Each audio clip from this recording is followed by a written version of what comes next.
नमस्कार। आप सबका क्लास में एक बार फिर से स्वागत है। आज हम लोग एक नया चैप्टर 10th का स्टार्ट करने वाले हैं। 10th के मैथ का जो है बहुत ही अच्छा चैप्टर है, लेकिन बच्चों को लगता है कि भारी है। छठा चैप्टर है त्रिभुज।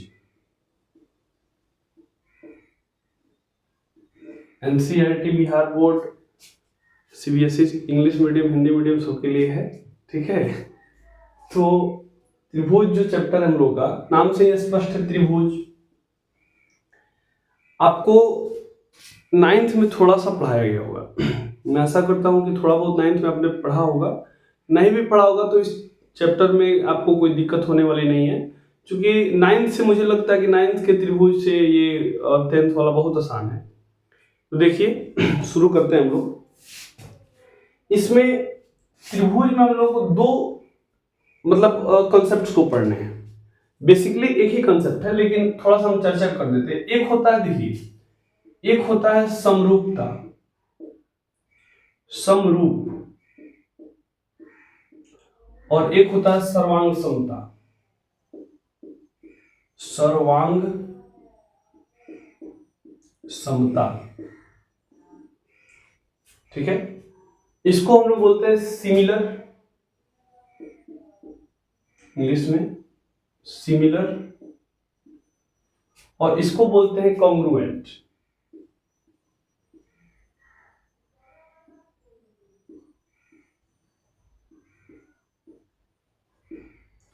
कॉन्ग्रुएंट या कॉन्ग्रुएंसी। तो अगर हम इस शब्द को तोड़े, आप देखिए सर्वांग सम, ये तीन शब्दों से मिलके बना है। सर्वांग सम जो है ये तीन शब्दों से मिला है। सर्व प्लस अंग प्लस सम। सर्व मतलब होता है सब, पूरा, है ना, होल। अंग मतलब समझते हैं आप लोग, पार्ट्स, है ना। और सम मतलब क्या होता है, बराबर। तो जिस आकृति के सभी पार्ट जो है, सभी अंग बराबर हो, उसे हम कहते हैं सर्वांग सम। अब एग्जांपल्स में जैसे देखिए, मान लीजिए ये आपका त्रिभुज हुआ, ये समबाहु त्रिभुज है। मान लीजिए इसका ये 3 मीटर है, ये भी 3 मीटर है, और ये भी 3 मीटर है। समबाहु त्रिभुज में तीनों 3 मीटर होता है। और सेम टू सेम एक दूसरा त्रिभुज हम ले लेते हैं, ये भी 3 मीटर है, ये भी 3 मीटर है, और ये भी 3 मीटर है। ठीक है, ए बी सी ये भी है, ए बी सी और ए बी सी। तो आपने थोड़ा बहुत 9th में पढ़ा होगा कि कोई आकृति, कोई त्रिभुज सर्वांगसम कब होता है, जब उसमें कुछ नियम होते हैं, जैसे साइड साइड साइड। यानी कि इस त्रिभुज का ए बी साइड, इस त्रिभुज के, ये पी क्यू आर कर लीजिए, P Q R, P Q R.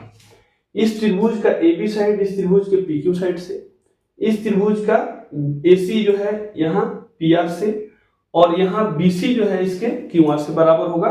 तो हम कहेंगे साइड साइड साइड, यानी कि तीनों साइड इसका लगभग इक्वल है। तो हम कहेंगे कि ये तीनों क्या है, साइड साइड साइड से सर्वांगसम है, कॉन्ग्रुएंट है। बात समझ में आ रही है?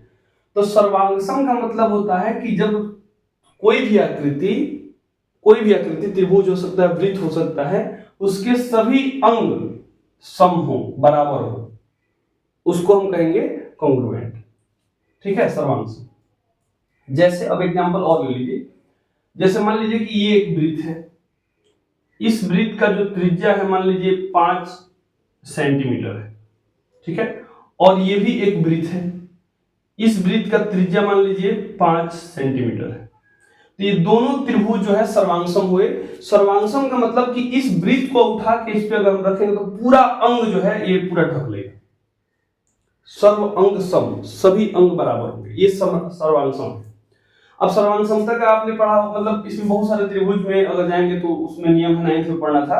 S A S S S हो गया, एस ए एस हो गया, मतलब दो साइड और उसके बीच का जो एंगल अगर बराबर हो, मान लीजिए कि ये साइड और ये साइड दोनों बराबर हो गए, जैसे एक और त्रिभुज ले लीजिए, मान लीजिए इसी को बनाए थे हम, ये दोनों 3 है, ये मान लीजिए 5 मीटर है और ये मान लीजिए 6 मीटर है, ठीक है, ये समद्विबाहु हो गया, है ना, जिसमें दो भुजाएं बराबर होती है, तीसरा भुजा बराबर नहीं होता है, ठीक है। और ये कोण जो है मान लीजिए यहाँ का ये 60 डिग्री है, मान लीजिए थोड़ा देर के लिए, ये भी कितना है 60 डिग्री। तो दो भुजाएं, ये भुजा इसके बराबर है, ये भुजा इसके बराबर है, और इन दोनों भुजाओं के से बनने वाला जो कोण है, इनके बीच जो बनने वाला कोण है एंगल ए, और इनके बीच जो बनने वाला कोण है एंगल पी, ये दोनों बराबर हैं, तो इसको कहेंगे एस ए एस से त्रिभुज क्या है, सर्वांगसम, ठीक है। ये चीजें आपको 9th में पढ़नी थी, ठीक है। तो अब थोड़ा सा हम इस पे बढ़ते हैं। तो सर्वांगसम मैंने आपको थोड़ा समझा दिया, थोड़ा सा इसको स्क्रीनशॉट ले लीजिए आप थोड़ा सा। अब हम आगे बढ़ते हैं, इसको मिटाते हैं। तो हमने समझाया आपको कि सर्वांगसम का मतलब क्या होता है कि जब सभी अंग समान हो, बराबर होंगे किसी भी त्रिभुज या किसी भी आकृति के, तो उसको हम कहेंगे सर्वांगसम। समरूपता का मतलब क्या है? अच्छा, एक चीज और इसमें आप लिख लीजिएगा कि सर्वांगसम में दो चीज थोड़ा उसमें और ऐड कर लीजिएगा, जो आपने स्क्रीनशॉट लेकर लिखा होगा। एक होता आकार और एक होता अमाप। आकार का मतलब होता है साइज, ठीक है, और अमाप का मतलब होता है शेप। साइज और शेप इन दोनों का बराबर था, ठीक है। सर्वांगसम में क्या होता है कि आकार उसकी और जो उसका शेप है लगभग वो दोनों बराबर होते हैं, लगभग नहीं पूरा बराबर होते हैं। मैंने बताया कि जैसे अगर एक इस त्रिभुज को, इस वाले त्रिभुज को इस पे उठा के रखा जाए तो पूरा अंग इसका मतलब क्या बोलते हैं ढक लिया जाना चाहिए, तब हम कहेंगे कि सर्वांगसम है, ठीक है। अब ऐसे ही मान लीजिए कि ये अगर हम एक बना दे, ये हो गया हमारा ये क्या बोलते हैं स्क्वायर एबीसीडी। मान लीजिए 3 मीटर का हो गया, ये भी 3 मीटर का है, ये भी 3 मीटर का है, सब में बराबर होता है, ये 3 मीटर का है। और एक हम ले लेते हैं, ये 2 मीटर का है, ये भी 2 मीटर का है, ये भी 2 मीटर और ये भी 2 मीटर। तो क्या लगता है कि ये सर्वांगसम होंगे? नहीं। अगर इसको उठाकर हम इस पे रखेंगे तो ये 3 मीटर है, ये 2 मीटर है, समझ में आ रहा है? पूरा भाग इसका नहीं ढक पाएगा, यानी कि इसके सर्व अंग सम नहीं है, सर्व अंग बराबर, सभी अंग बराबर नहीं है। समझ में आ रही है? इन दोनों आकृतियों को हम सर्वांगसम नहीं कहें। ये मैं शायद समझा पाया कि सर्वांगसम का मतलब क्या होता है। अब हम लोग को 10th में ये पढ़ना था, 9th में, और ये पढ़ना आपको 10th। अब थोड़ा सा इस बारे में हम आ जाते हैं।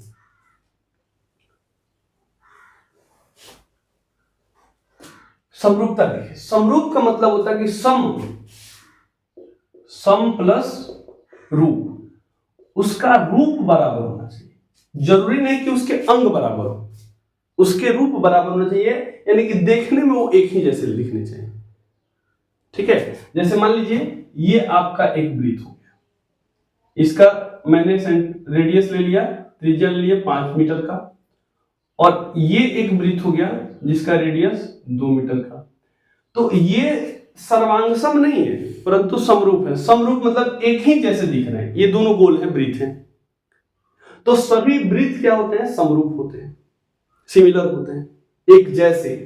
जैसे आप कभी कभी दो भाइयों को देखते होंगे, तो या दो भाई तो छोड़ दीजिए, किसी फिल्म में दिखाया गया होगा कि एक ही हीरो का डबल रोल है ना। तो डबल रोल का मतलब हो गया ये समरूप, कि एक ही जैसे हैं। सर्वांगसम भी हो सकते हैं, ऐसा नहीं कि मतलब उनका पूरा, जैसे उसमें कपड़े अलग अलग हो सकते हैं, तो वो उनकी हाइट, उनकी आकार, आकृति, फैट, ये सब जो है अगर बराबर होगा तो उसको हम कहेंगे सर्वांगसम, ठीक है। तो समरूप का मतलब कि देखने में दोनों एक ही जैसे होंगे। जैसे दो जुड़वा भाई बहन हो, या भाई हो या बहन हो, तो लगभग एक ही जैसे दिखते हैं, तो लोग कह लेते हैं कि ये इनमें बहुत समरूपता है ना। तो समरूपता का मतलब हो गया कि सम मतलब बराबर, एक ही जैसे उनका रूप हो, ठीक है, सिमिलर। तो ऐसे ही मान लीजिए कि ये त्रिभुज हो गया, ठीक है, ये त्रिभुज हो गया, मान लीजिए 2 मीटर, ये भी 2 मीटर, ये भी 2 मीटर, ठीक है। ये समबाहु त्रिभुज हो गया, अब देखिए, ये त्रिभुज हो गया एक, इसमें हम मान लेते हैं ये 1 मीटर का है, ये 1 मीटर का है, ये 1 मीटर का है, तो ये लगभग ये दोनों समरूप कहलाएंगे। ठीक है, ये समरूप कहलाएंगे क्योंकि ये देखने में एक ही जैसे, भले इसकी आकृति छोटी है लेकिन देखने में एक ही जैसे। लेकिन अब अगर हम इन दोनों में तुलना कर दें कि एक वृत्त और एक त्रिभुज क्या समरूप होते हैं? नहीं होते हैं। जैसे ये देखिए गोल दिख रहा है, ये त्रिभुजाकार दिख रहा है, त्रिभुज है, ये दोनों एक जैसे नहीं दिख रहे हैं, यानी कि ये समरूप नहीं है। तो इससे निष्कर्ष क्या निकलता है कि सभी वृत्त, अब नोट डाल के यहां पे लिखते चलिए, समरूप किसे कहते हैं? लिखिए समरूप, लिखिए ऐसी आकृति जिसमें शेप यानी कि आमाप समान हो परंतु साइज समान हो भी सकता है और नहीं भी हो सकता है। साइज माने आकार समान हो भी सकता है और नहीं भी हो सकता है, उसे समरूप कहते हैं। उन आकृतियों को समरूप कहते हैं। अब जैसे इन दोनों को एग्जांपल में उतार लीजिए, इन दोनों को एग्जांपल में उतार लीजिए।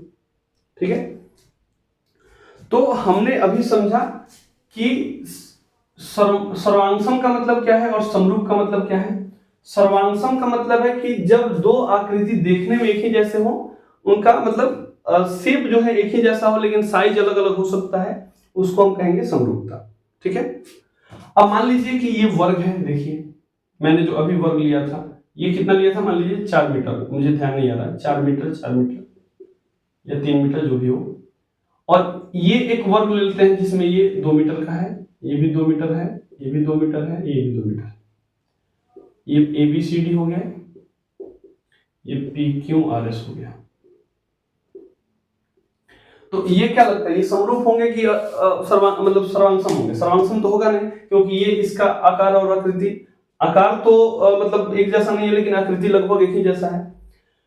तो मैंने शेप जो इसका अगर आप देखेंगे तो शेप लगभग दोनों के ही वर्ग है, लेकिन साइज में इसके अंतर है। ठीक है, तो ये सर्वांगसम ना होकर के बल्कि समरूप होंगे। ठीक है, समझ में आ रहा है?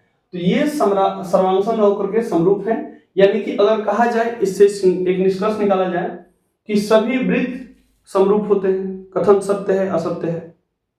सत्य है। सभी वर्ग समरूप होते हैं। सत्य है असत्य है? सत्य है। तो आपके जो प्रश्नावली, इसी एक चीज को मैं बता करके रहने दूंगा। प्रश्नावली जो है 6.1, प्रश्नावली 6.1 में जो पहला नंबर क्वेश्चन है आप लोगों का, प्रश्नावली 6.1 आप निकाल लीजिए। दिया हुआ है कि फिल इन द ब्लैंक्स, इसमें भरना है कि सभी वृत्त डैश डैश होते हैं सर्वांगसम की समरूप। तो सभी वृत्त क्या होते हैं? पहला का एक नंबर, सभी वृत्त डैश डैश, इसमें क्या भरेगा? होते हैं। क्या भरेगा इसमें? समरूप। सभी वृत्त क्या होते हैं? समरूप होते हैं, सिमिलर होते हैं। All circle are similar. ठीक है, अच्छा दूसरा जो देख लीजिए इसका, दूसरा सभी वर्ग डैश डैश होते हैं। तो सभी वर्ग, ये वर्ग है, ये सभी वर्ग भी क्या होते हैं? 2 नंबर, सभी वर्ग डैश डैश होते हैं। क्या भरेगा इसमें? समरूप होते हैं, इसमें भी समरूप होते हैं। ठीक है, सभी वर्ग जो है समरूप होते हैं, एक ही जैसे दिखते हैं। सभी समबाहु त्रिभुज, समबाहु त्रिभुज मतलब जैसे ये ABC हो गया, ये PQR हो गया। तो यहां पे भी समबाहु त्रिभुज है लेकिन इसकी भुजा 2-2 मीटर की है, यहां पे भी समबाहु त्रिभुज है लेकिन इसकी भुजा 1-1 मीटर है। समबाहु किसे कहते हैं? जो इक्विलैटरल ट्रायंगल होता है। इक्विलैटरल ट्रायंगल में मतलब तीनों भुजाएं एक दूसरे के बराबर होती हैं। तो इसमें क्या होगा बताइए? ये भी देखने में एक ही जैसे हैं, तो ये भी क्या होगा? समरूप होगा। तो लिख लीजिए 3 नंबर, सभी समबाहु। अच्छा, अगर विषमबाहु पूछ दे, देखिए अब यहां से क्वेश्चन चेंज कर सकता है। मान लीजिए कि आपके ई बुक में दिया हुआ है कि सभी समबाहु त्रिभुज क्या होते हैं? समरूप होते हैं। यहां से अगर विषमबाहु दे दे, विषमबाहु किसे कहते हैं?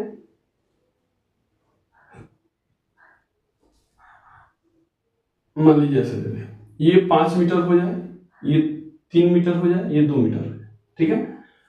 और ऐसे ही एक बना दे,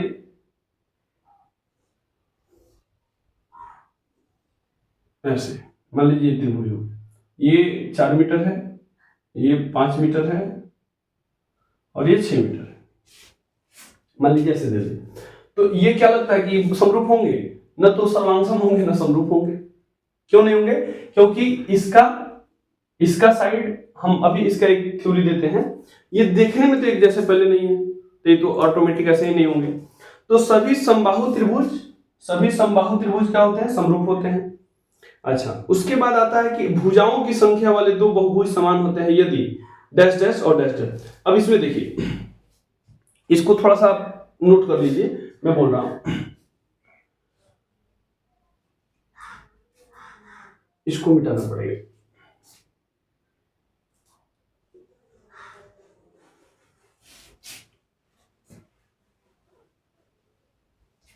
ठीक है, भुजाओं की समान संख्या, जैसे मान लीजिए एक नोट डाल के लिख लीजिए यहीं पे, नोट नंबर 1 में डालिए कि यदि दो बहुभुज किसे कहते हैं? पॉलीगॉन, जिसमें दो, मतलब एक से दो से ज्यादा भुजाएं हों, उनको बहुभुज कहते हैं। या दो बहुभुज समान होते हैं, समरूप होते हैं, दो बहुभुज समरूप होते हैं यदि दो बहुभुज समरूप होते हैं यदि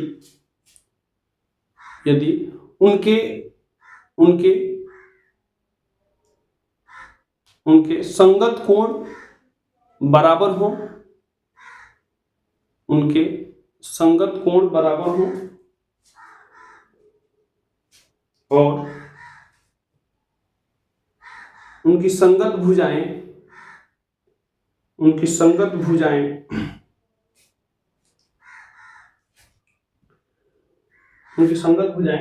समानुपाती हो या एक ही अनुपात में समानुपाती हो।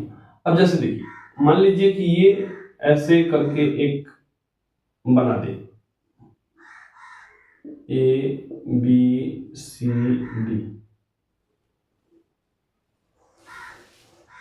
और एक ऐसे बना दे, PQRS। ये मान लीजिए दे दे आपको 2 मीटर, ये 3 मीटर कर दीजिए, ये 2 मीटर, ये भी 2 मीटर, ये 3 मीटर, ठीक है। इसमें ये वर्ग है तो इसको मान लीजिए ये सब बराबर कर दीजिए, 3-3 मीटर का कर दीजिए।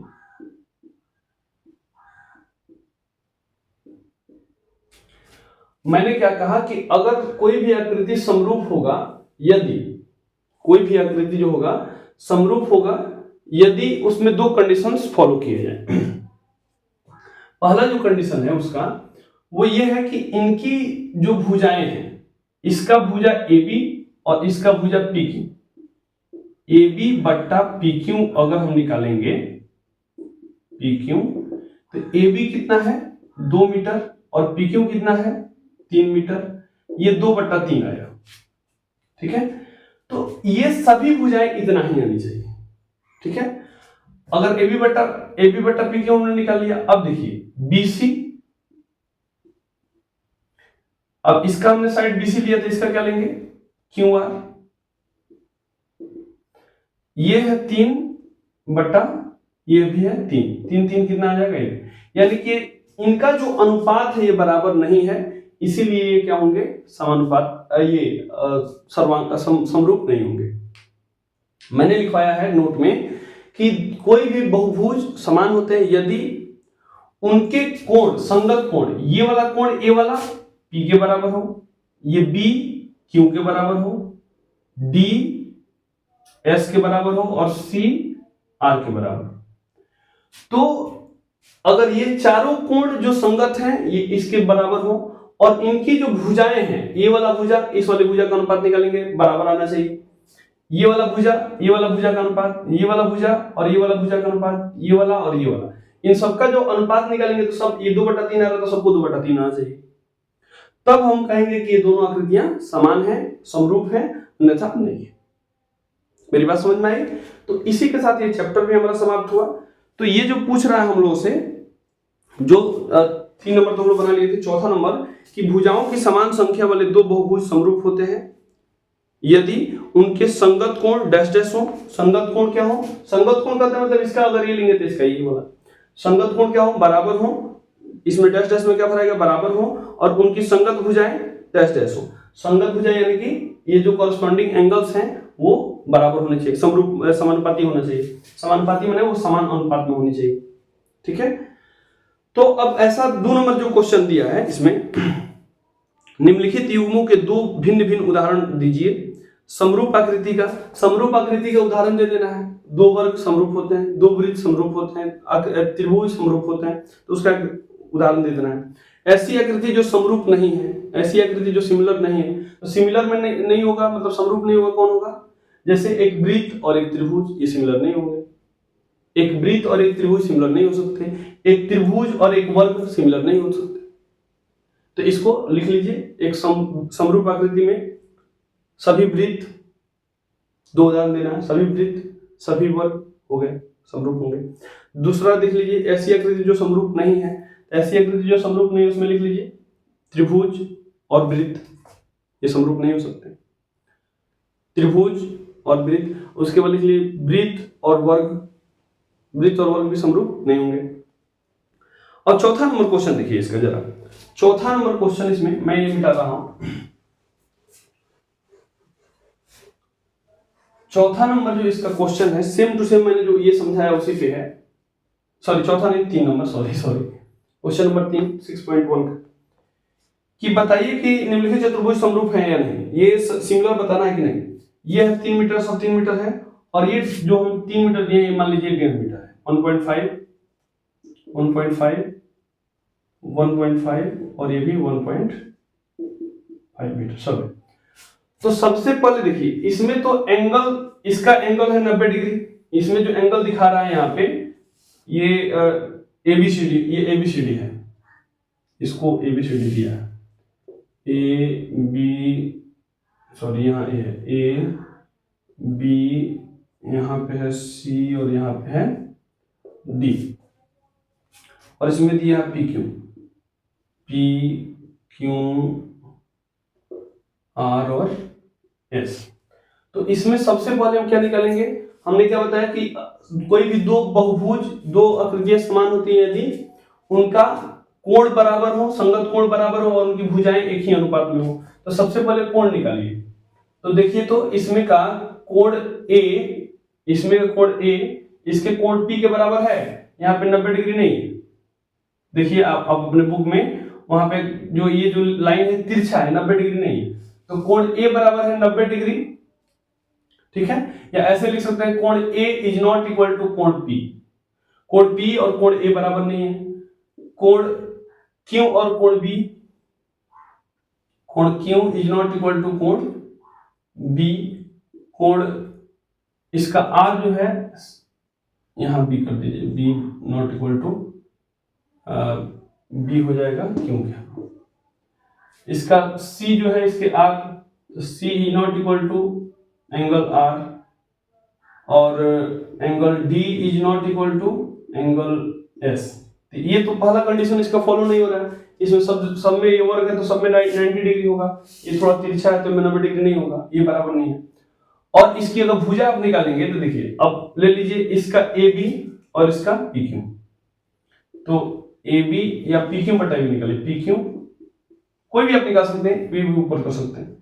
AB बटा PQ, AB बटा PQ, सॉरी PQ बटा AB। ये PQ हो गया हमारा, ये AB हो गया। तो PQ का मान है 1.5 और AB का मान है 3, दोनों मीटर में है। पॉइंट उड़ाएंगे, 0 बैठेगा, 15 कम 15, 15 दूना 30, ये 1/2 आ गया, ठीक है। अच्छा, ऐसे ही ये निकालिए, हम QR निकालिए, QR बट्टा, इसका अगर QR लेंगे तो इसका क्या लेंगे? BC। तो इसका 1.5 है और इसका 3 मीटर है, तो ये भी कटेगा तो कितना आ जाएगा? 1/2।